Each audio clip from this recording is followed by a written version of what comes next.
नमस्कार मोर प्रिय दर्शक बंधु देवी स्टोरी चैनल रे आपण मानकु स्वागत। कौन कलिजुगरे मध्य भगवान दर्शन दियंती। कुहाଯାଏ जे मुहूर्त रे भगवान श्रीकृष्ण एही धरापृष्ठ छाड़िले सेतेबेले सत्यता एवं धर्मर अंत होई कलिजुगर आरंभ हैला।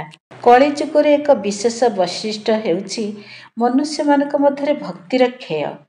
एही जुगरे हिंसा छलना एवं स्वार्थपरतार वृद्धि आसी थाए।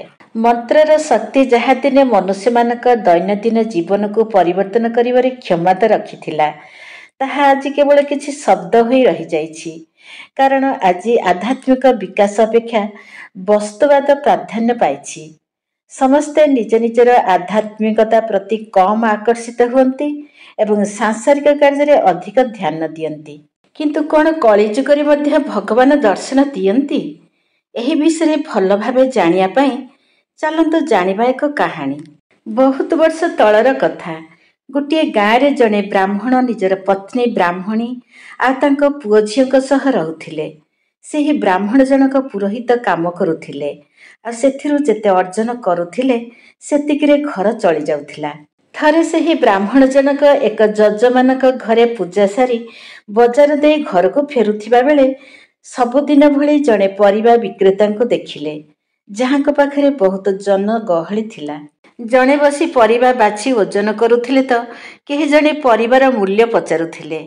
से दिन सेही ब्राह्मणक जड़े बंधु सेठारे परिबा किणुथिबारु से सेठारे कथा हेबा पई टिके रहिगले। सेही विक्रेता को निरीक्षण करी सेही ब्राह्मण जनक देखिले जे सेही विक्रेता एक पत्थर को निकितीर बटकरा भावे व्यवहार करुछंती। किंतु सेही पत्थरे अलग अलग ओजन जथा केजी एवं अधा केजी समान भावे ओजन होई पारुछि। अर्थात गोटे पत्थर द्वारा ही सब प्रकार ओजन होई पारुथिला। सेही दृश्य देखि ब्राह्मण जनक आश्चर्य होईगले आ तांको बंधु को सेही पत्थर विषय पचारिले। ब्राह्मणक बंधु कहिले जे हाँ बंधु यह अवश्य एक रहस्यमय कथा। मु बहुत थर एही ठारू परिबा किणी अन्य केउठी ओजन करिछि आ ताहा सबबेले ठीक हुए। तापरे सेही ब्राह्मण जनक सेही परिबा विक्रेता को कहिले जे झियो कौन तुमे मते सेही पत्थर देई परिबो। सेही परिबा विक्रेता कहिले जे महाशय मु आपनको मोर एही पत्थर देई परिबि नाही। मु बहुत कष्ट रे एही पत्थर पाइछि। 3 वर्ष तळे दिने मोर बटकरा हजेई देइथिली जहा जको मो माँ आ मो बड़ भाई मते बहुत गाली कले। मु कांदी कांदी एक नदी कूल को जाए सेठारे बसी भगवान को प्रार्थना कली। सेही समय मो हाथ को भूमि रे थिबा एक पत्थर बाजिला। मु निरक्षर थिबारु ओजन करिबा जानि नथिली। तेणु भगवान को सही पत्थर को सब प्रकार ओजन को माप करिया भली करि देबाको प्रार्थना कली। भगवान प्रार्थना सुनिले आ सेही दिन ठारू मो एही पत्थर सब ओजन करुछि। एही पत्थर जोगु ही मोर रोजगार हेउछि। तेबे कुहंतु महाशय मु आपनको एही पत्थर किपरि देई परिबि। सेही परिबा विक्रेता कथा सुनी सेही ब्राह्मण जनक आश्चर्य होईगले आ कहिले जे झियो तुमे सत कथा कहूछ। तुमे सेही पत्थर को केउठी रखुछ। सेही परिबा विक्रेता कहिले जे महाशय मु तुमको सत्य छड़ा किछि काहेकि कहिबि। मु मोर एही पत्थर को एही टोकेई रे रखुछि। ब्राह्मण कहिले जे झियो मु तुमको किछि टंका देले कौन तुमे सेही पत्थर मते देई परिबो। परिबा विक्रेता कहिले जे महाशय तुमे मते केते टंका देई परिबो। मते केवल वृंदावन यात्रा खर्च दे दियो ताहा 5000 टंका। समस्ते वृंदावन यात्रा करुछंती किंतु मु जाई पारु नाही। तुमे मते सेथिफे आर्थिक सहायता करिले मु तुमको एही पत्थर देई देबी। सेही ब्राह्मण किछि न कही सेठारो प्रस्थान कले कारण तांका पाखरे सेते टंका नथिला। घर को फेरी ब्राह्मण जनक मन दुखरे बसी रहिले। निज पति दुख देखि ब्राह्मणी चिंतित होईगले आ निज पति को तांका दुखर कारण पचारिले। ब्राह्मण जनक कहिले जे मु आज एक बहुत मूल्यवान पदार्थ को देखिली किंतु ताहाको प्राप्त करिया पई मते 5000 टंका दरकार जहा आम पाखरे नाही। ब्राह्मणी कहिले जे स्वामी तुमे एथि पई मन दुख काहेकि करूछ। तुमे मो पई जे गहना तयारी करिथिल ताहा बिक्री करी 5000 टंका आनी से मूल्यवान पदार्थ तुमे प्राप्त करि पारिबो। सेतिकी कही ब्राह्मणी निजर सुनार कानर फूल ओल्हाई निज पति को देले। 5,000 ଟଙ୍କା ପାଇବାର ସୁଯୋଗ ମିଳିବାରୁ ବ୍ରାହ୍ମଣ ଜଣକ ଖୁସି ହେଲେ। କିନ୍ତୁ ତାହା ଯୋଗୁଁ ତାଙ୍କ ପତ୍ନୀକୁ ନିଜର ଗହଣା ହରାଇବାକୁ ପଡ଼ିଥିବା ଯୋଗୁଁ ସେ ଦୁଃଖିତ ହେଲେ। ତାପର ଦିନ ସେହି ବ୍ରାହ୍ମଣ ଜଣକ ନିଜ ପତ୍ନୀଙ୍କ ଗହଣା ବିକ୍ରି କରି ସେହି ପରିବା ବିକ୍ରେତାଙ୍କ ପାଖକୁ ଯାଇ ତାଙ୍କୁ 5,000 ଟଙ୍କା ଦେଇ ସେହି ପଥରକୁ କିଣିଲେ। ତା ପରଦିନ ସେହି ବ୍ରାହ୍ମଣ ଜଣକ ଏକ ନଦୀକୁ ଯାଇ ସେହି ପଥର ଭଲ ଭାବରେ ଧୋଇଲେ ଆଉ ନିଜେ ସ୍ନାନ କରି ନିଜ ଘର ପାଇଁ ବାହାରି ପଡ଼ିଲେ। ଅନ୍ୟପଟେ ବ୍ରାହ୍ମଣଙ୍କ ଘରେ ଜଣେ ଛୋଟ ବାଳକ ଆସି ବ୍ରାହ୍ମଣୀକୁ କହିଲେ ଯେ, ମାଉସୀ, ତୁମ ଘରକୁ ଠାକୁର ଆସୁଛନ୍ତି, ତୁମ ଘରକୁ ଭଲ ଭାବେ ସଫା କର। ସେହି ବାଳକଙ୍କ କଥାରେ ସରଳ ହୃଦୟ ବ୍ରାହ୍ମଣୀ ଘର ଭଲ ଭାବେ ସଫା କରିଦେଲେ ଆଉ ପୂଜା ସାମଗ୍ରୀ ସଜାଡ଼ି ରଖିଲେ। ଯେତେବେଳେ ବ୍ରାହ୍ମଣ ଜଣକ ସେହି ପଥର ସହ ଘରକୁ ଫେରିଲେ, ସେ ସେହି ସବୁ ସୁସଜ୍ଜିତ ପୂଜା ସାମଗ୍ରୀ ଦେଖି ଆଶ୍ଚର୍ଯ୍ୟ ହୋଇଗଲେ ଆଉ ନିଜ ପତ୍ନୀକୁ କହିଲେ ଯେ, ତୁମେ କିପରି ଜାଣିପାରିଲ ଯେ ଆମ ଘରେ ଆଜି ପୂଜା ହେବ ବୋଲି?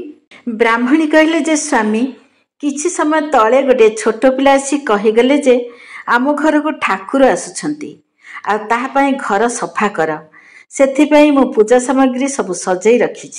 ବ୍ରାହ୍ମଣୀଙ୍କ କଥା ଶୁଣି ବ୍ରାହ୍ମଣ ଆଶ୍ଚର୍ଯ୍ୟ ହୋଇଗଲେ ଆଉ ତାହାକୁ ଭଗବାନଙ୍କ ଲୀଳା ଭାବି ସେହି ପଥର ଶିଳାକୁ ଖଟୁଲି ଉପରେ ରଖି ପୂଜା କଲେ। ସେହିଦିନ ରାତିରେ କିନ୍ତୁ ବ୍ରାହ୍ମଣ ଶୋଇଥିଲା ବେଳେ ଭଗବାନ ତାଙ୍କ ସ୍ୱପ୍ନରେ ଆସି ସେହି ପଥରକୁ ସେହି ପରିବା ବିକ୍ରେତାକୁ ଫେରାଇ ଦେବାକୁ କହିଲେ। ତା ପରଦିନ ସକାଳେ ଉଠିବା ପରେ ସେହି ସ୍ୱପ୍ନ କଥା ଭାବି ବ୍ରାହ୍ମଣ ଜଣକ ଆଶ୍ଚର୍ଯ୍ୟ ହୋଇଗଲେ, କିନ୍ତୁ ଭଗବାନଙ୍କ ଆଦେଶ ନ ମାନି ସେହି ପଥରକୁ ନ ଫେରାଇ ରଖିବାକୁ ନିଷ୍ପତ୍ତି ନେଲେ। ସେମିତିରେ କିଛି ଦିନ ବିତିଗଲା। ବ୍ରାହ୍ମଣ ସେହି ପଥରକୁ ଯାହା ଫୁଲ ଫଳ ମିଳେ ସେଥିରେ ପୂଜା କରୁଥିଲେ। 2-4 ଦିନ ପରେ କିନ୍ତୁ ବ୍ରାହ୍ମଣଙ୍କ ସ୍ୱପ୍ନରେ ଭଗବାନ ଆସି ସେହି ସମ୍ମାନ କଥା କହିଲେ, ସେହି ପଥରକୁ ସେହି ବିକ୍ରେତାଙ୍କୁ ଫେରାଇ ଦେବାକୁ। କିନ୍ତୁ ତାହା ସହ ତାଙ୍କୁ ଚେତାବନୀ ଦେଲେ ଯେ ତାହା ନ କଲେ ତାଙ୍କ ପୁତ୍ରଙ୍କ ମୃତ୍ୟୁ ହେବ ବୋଲି। କିନ୍ତୁ ହେଲେ ମଧ୍ୟ ସେହି ପଣ୍ଡିତ ଜଣକ ସେହି ପଥରକୁ ଫେରାଇଲେ ନାହିଁ ଏବଂ ସେହି ମାସ ଶେଷରେ ତାଙ୍କ ପୁତ୍ରଙ୍କ ଅକାଳ ମୃତ୍ୟୁ ହେଲା। ନିଜ ପୁତ୍ରଙ୍କ ବିୟୋଗରେ ବ୍ରାହ୍ମଣ ଆଉ ବ୍ରାହ୍ମଣୀ ଭାଙ୍ଗି ପଡ଼ିଲେ। କିନ୍ତୁ ହେଲେ ମଧ୍ୟ ସେହି ବ୍ରାହ୍ମଣ ଜଣକ ସେହି ପଥରକୁ ଫେରାଇଲେ ନାହିଁ ଆଉ ତାହାକୁ ପୂଜା କରିବା ବନ୍ଦ କରିଲେ ନାହିଁ। ସେମିତିରେ ଆଉ କିଛି ଦିନ ବିତିଗଲା। ଆଉ ଦିନେ ରାତିରେ ବ୍ରାହ୍ମଣକୁ ସେହି ସ୍ୱପ୍ନ ଆସିଲା, କିନ୍ତୁ ଏଥର ଭଗବାନ ଚେତାବନୀ ଦେଲେ ଯେ ତାଙ୍କ ଝିଅଙ୍କ ମୃତ୍ୟୁ ହେବ ବୋଲି ଯଦି ସେ ସେହି ପଥର ନ ଫେରାଇବେ। ଏଥର ମଧ୍ୟ ବ୍ରାହ୍ମଣ ଜଣକ ଭଗବାନ କଥା ନ ଶୁଣି ସେହି ପଥରକୁ ପାଖରେ ରଖିଲେ। କିଛି ଦିନ ପରେ ବ୍ରାହ୍ମଣଙ୍କ ଝିଅଙ୍କ ଅକାଳ ମୃତ୍ୟୁ ହୋଇଗଲା। ନିଜ ପୁତ୍ରଙ୍କୁ ହରାଇବାର କିଛି ଦିନ ପରେ ହିଁ ତାଙ୍କ ଝିଅଙ୍କ ମୃତ୍ୟୁ ହେବାରୁ ବ୍ରାହ୍ମଣ ଆଉ ବ୍ରାହ୍ମଣୀ ଦୁଃଖରେ ଆହୁରି ଭାଙ୍ଗି ପଡ଼ିଲେ ଆଉ ବ୍ରାହ୍ମଣୀ ରୋଗଗ୍ରସ୍ତ ହେଲେ। କିନ୍ତୁ ହେଲେ ମଧ୍ୟ ବ୍ରାହ୍ମଣ ସେହି ପଥରକୁ ସେହି ପରିବା ବିକ୍ରେତାଙ୍କୁ ଫେରାଇଲେ ନାହିଁ ଆଉ ନିଜ ପାଖରେ ରଖି ତାହାକୁ ପୂଜା କରିବା ମଧ୍ୟ ବନ୍ଦ କରିଲେ ନାହିଁ।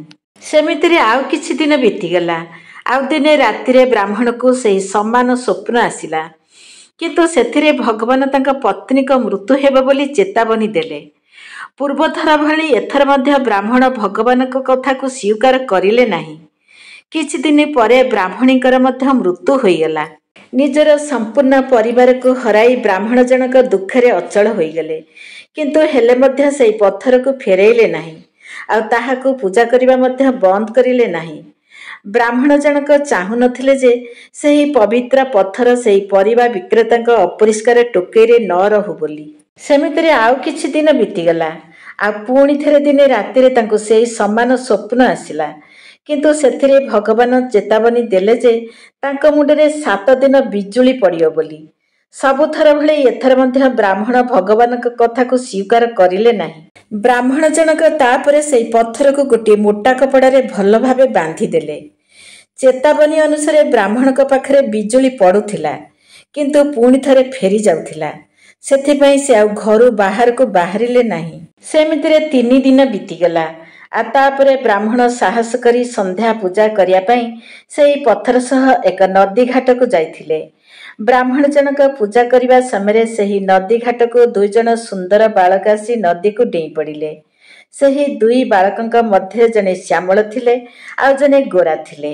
ସେହି 2 ବାଳକଙ୍କ ଶରୀରରେ କାଦୁଅ ଲାଗିଥିଲା, ତେଣୁ ଯେତେବେଳେ ସେମାନେ ନଦୀରେ ଡେଇଁ ପଡ଼ିଲେ, ନଦୀର ପାଣି ଉଛୁଳି ଆସି ବ୍ରାହ୍ମଣ ଆଉ ସେଇ ପଥର ଉପରେ ପଡ଼ିଲା।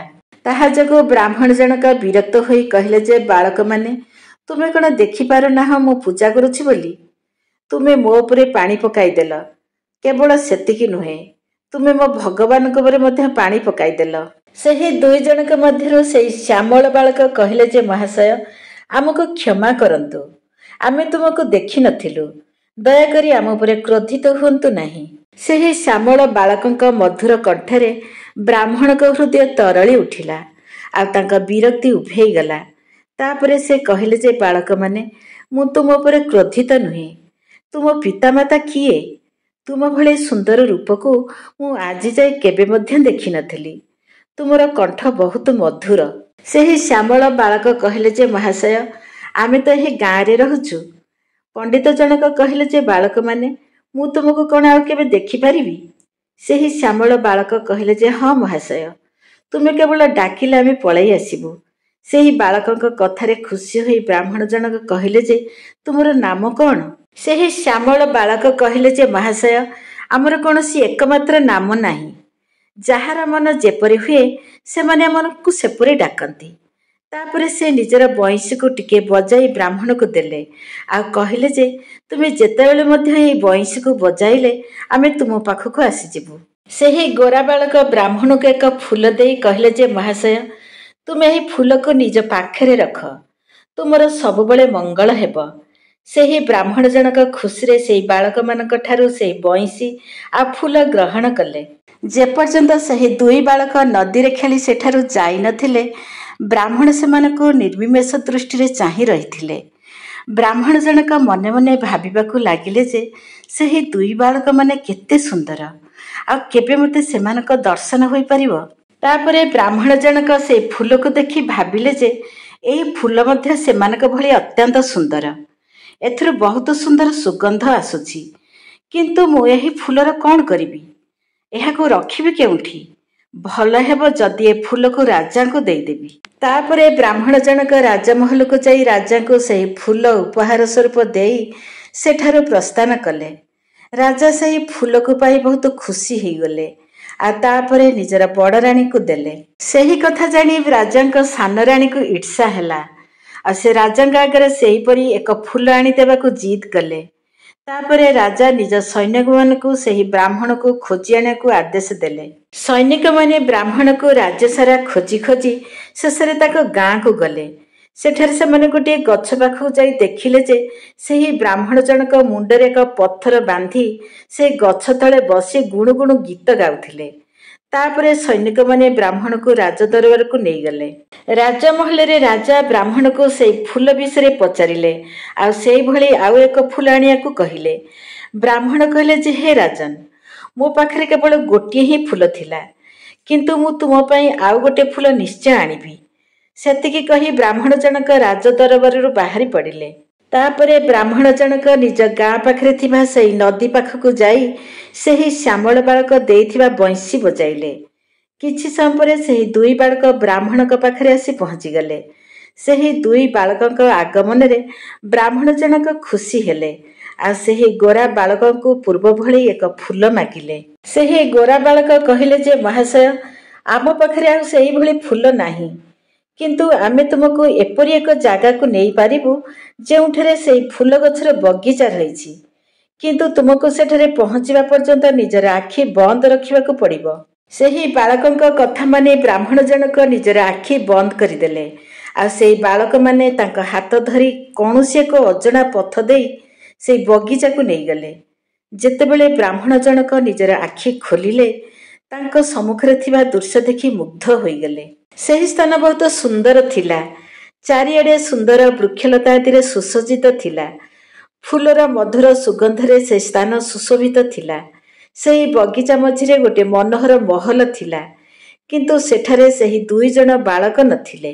କିଛି ସମୟ ପରେ ବ୍ରାହ୍ମଣ ଜଣକ ସାହସ କରି ସେହି ମହଲ ଆଡ଼କୁ ବଢ଼ିଲେ, ଆଉ ତାହାର ଦ୍ୱାରରେ ପହଞ୍ଚି ଭିତରକୁ ପ୍ରବେଶ କଲେ। ମହଲ ଭିତରେ ବହୁତ ସୁସଜ୍ଜିତ ଥିଲା, ଆଉ ସେଠାରେ ଏକ ରତ୍ନରେ ସୁସଜ୍ଜିତ ସିଂହାସନ ଥିଲା। ବ୍ରାହ୍ମଣ ଜଣକ ସେହି ସ୍ଥାନକୁ ମନ୍ଦିର ଭାବି ପ୍ରଣାମ କଲେ, ଆଉ ନିଜ ମଥାରେ କପଡ଼ାରେ ବନ୍ଧା ସେହି ପବିତ୍ର ପଥରକୁ ଖୋଲିବାକୁ ଲାଗିଲେ। କିନ୍ତୁ ଖୋଲିବା ସମୟରେ ସେହି ପଥର ତଳେ ପଡ଼ିଗଲା। ଯେତେବେଳେ ବ୍ରାହ୍ମଣ ଜଣକ ସେହି ପଥରକୁ ଉଠାଇବା ପାଇଁ ହାତ ବଢ଼ାଇଲେ, ସେହି ପଥର ଫାଟିଗଲା ଆଉ ସେଥିରୁ ଲକ୍ଷ୍ମୀନାରାୟଣ ପ୍ରକଟ ହୋଇ ସେହି ସିଂହାସନ ଉପରେ ବିରାଜମାନ କଲେ। ସେହି ଦୃଶ୍ୟ ଦେଖି ବ୍ରାହ୍ମଣ ଆଶ୍ଚର୍ଯ୍ୟ ହୋଇଗଲେ ଆଉ ସାଙ୍ଗେ ସାଙ୍ଗେ ଆଣ୍ଠେଇ ପଡ଼ି ଭଗବାନଙ୍କୁ ପ୍ରଣାମ କଲେ। ଭଗବାନ ନାରାୟଣ ଟିକେ ହସି କହିଲେ ଯେ, ମୁଁ ତୁମକୁ କେତେ ଦୁଃଖ କଷ୍ଟ ଦେଲି, କିନ୍ତୁ ତୁମେ ନିଜ ଭକ୍ତିରେ ଅଟଳ ରହିଲ। ସେଥିପାଇଁ ମୁଁ ତୁମକୁ ସଶରୀର ଏଠାକୁ ନେଇ ଆସିଲି। ଯେଉଁ ଭକ୍ତ ନିଜର ସବୁକିଛି ଛାଡ଼ି ମୋ ଶରଣରେ ଆସନ୍ତି, ମୁଁ ସେମାନଙ୍କୁ ଅବା କିପରି ଛାଡ଼ିପାରିବି? ତୁମର ଦୃଢ଼ତା ଯୋଗୁଁ ଆଜି ତୁମର ପରିବାର ମୁକ୍ତ ହୋଇଛନ୍ତି। ଉତ୍ତମ ଭାବରେ ଭକ୍ତି କଲେ କଳିଯୁଗରେ ମଧ୍ୟ ମୋର ଦର୍ଶନ ହୋଇପାରେ। ତାହାର ହେଉଛ ତୁମେ ଏକ ଶ୍ରେଷ୍ଠ ଉଦାହରଣ। ଏହା ଥିଲା କଳିଯୁଗର ଭଗବାନଙ୍କ ଦର୍ଶନର ଏକ କାହାଣୀ। ମୋ ଚ୍ୟାନେଲକୁ ଲାଇକ୍, ସେୟାର, ସବସ୍କ୍ରାଇବ୍ କରିବା କେବେ ମଧ୍ୟ ଭୁଲନ୍ତୁ ନାହିଁ। ଧନ୍ୟବାଦ।